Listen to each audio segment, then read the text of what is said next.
Nuestro siguiente ponente, ya lo siento, es que estoy un poco ida, entonces necesito notas. Es un poco de todo. Es biotecnólogo, bioantropólogo, que organiza el evento de divulgación de Barcelona Becenspiracy y es secretario de Prisma, vaya, la otra mocatriz de esta sesión. Un fuerte aplauso para Simón Pereira.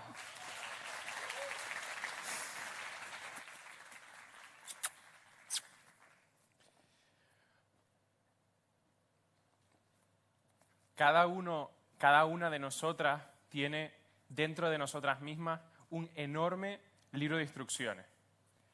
Está escrito con 3 billones de letras y copiado 30 billones de veces dentro de nuestro organismo, una en cada célula. Si pusiéramos todas las letras de nuestros genomas una detrás de otra, alcanzarían la galaxia del sombrero, a 30 millones de años luz. Pero como son tan pequeñitas y están tan bien compactadas dentro de nuestro ADN, no solo caben dentro de nuestras células, dentro de nuestro cuerpo, sino que ayudan a dirigir gran parte de nuestra biología. Y piensen un segundo, ¿qué pasa cuando falla esa biología? Pues que nos ponemos malitos. Es por eso que el estudio de los genes y los genomas, la genética y la genómica y otras ciencias similares, a través de la única herramienta que lo permiten hoy en día, la computación, están cada vez más unidas a la medicina. Estamos hablando de bioinformática y de medicina personalizada o de precisión, dos campos en los que llevo trabajando los últimos 7 años y por eso he venido a contárselos aquí. Pero no solo los genes determinan parte de nuestra biología, también lo que comemos, cuánto nos movemos, cuánto dormimos, incluso, cosa que a mucha gente le importa, aunque no debería, con quién determina parte de nuestra biología y nuestra salud. Y ahora podemos medir todo eso, podemos traquearlo, podemos usarlo para predecir cómo va a afectar a nuestra salud. La medicina, la nueva era de la medicina, cada vez más pasa por una tecnología que nos suena cada vez más, pero que no por eso es menos temida o mejor comprendida: la inteligencia artificial. ¿De qué estamos hablando? De robots cirujanos, de máquinas que nos van a diagnosticar sin mirarnos a la cara, de algoritmos que van a usar nuestros datos sin que sepamos de quién son, sin que sepamos lo que van a hacer con ellos, sin que sepamos por qué toman las decisiones que toman. Bueno, estamos hablando de todo eso y de nada de eso. Alan Turing, al que ya conocen, fue un matemático británico que salvó millones de vidas en la Segunda Guerra Mundial descifrando la máquina Enigma que usaban los nazis. Sin embargo, eso no le salvó de que el gobierno británico le condenara por su homosexualidad a castración química, con unas leyes victorianas todavía vigentes en la época, cosa que probablemente le llevó a la muerte por suicidio mordiendo una manzana envenenada en cianuro. Ya saben de dónde viene el logo de Apple. La vida de Alan Turing se cuenta con más o menos dosis de realidad en la película The Imitation Game. Y es que así es como Alan Turing llamó al primer test, a la primera prueba que nos permitió saber si una máquina era inteligente o no, y que hoy llamamos con su nombre, el test de Turing. Básicamente, pon a una persona a hablar por escrito con una máquina y con otra persona. Si el examinador no sabe distinguir entre máquina y persona, entendemos que la máquina es tan inteligente como la persona. Es una inteligencia artificial.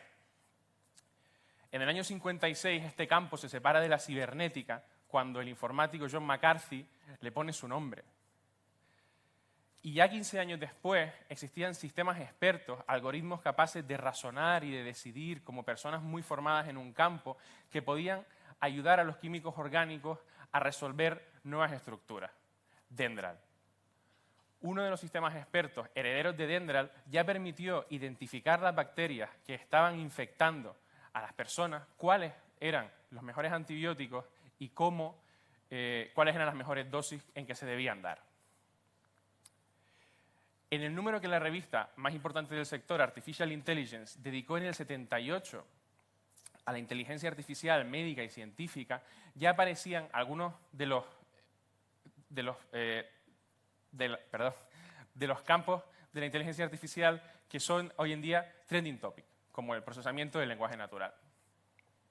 Pero había un problema, y es que muchos médicos eran escépticos porque no entendían cómo las máquinas estaban tomando esas decisiones, ya que funcionaban como cajas negras. En el año 93, el sector de la inteligencia artificial médica se reconocía en su adolescencia. Se alegraba de que habían programas que los médicos usaban cada vez más, pero empezaba a aceptar que la inteligencia artificial no podía sustituir a la humana, sino que tenía que acompañarla, y alertaba de que aún no se había probado en contextos clínicos, en contextos reales. En el año 15 años después, a principios del siglo XXI, la inteligencia artificial médica ya se veía como madura y celebraba que había avanzado muchísimo en campos tan importantes como la representación del conocimiento, es decir, cómo las máquinas entienden la información, la minería de datos o el campo tan importante hoy en día de Machine Learning, el aprendizaje artificial que nos permite encontrar patrones que se nos escaparían a nuestros pobres ojos humanos. Pero seguía existiendo ese problema de traducción. Los médicos tenían que aprender a entenderse con esas máquinas. Y es que sabemos que cuando empezamos a usar máquinas en nuestro día a día para nuestro trabajo, nos cambia la manera de pensar, cambia la manera en la que hacemos las cosas que hacemos. Es lo que los científicos cognitivos conocen como el efecto de la representación.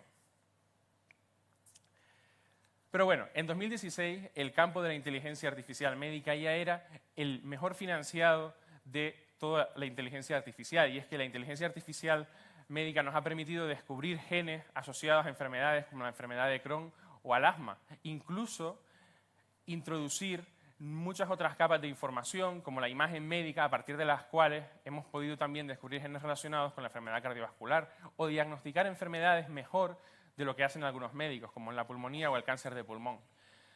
De hecho, la inteligencia artificial médica atraviesa toda la salud, desde la bioinformática tradicional de secuencias, pasando por la gestión pública y llegando a la gestión sanitaria y llegando hasta la gestión pública. Y puede atravesar todas las etapas de nuestra vida, desde la decisión de los embriones in vitro, la adecuación de cada tratamiento a cada persona en particular, a cada momento en particular, incluso hasta predecir las circunstancias y el momento de nuestra muerte.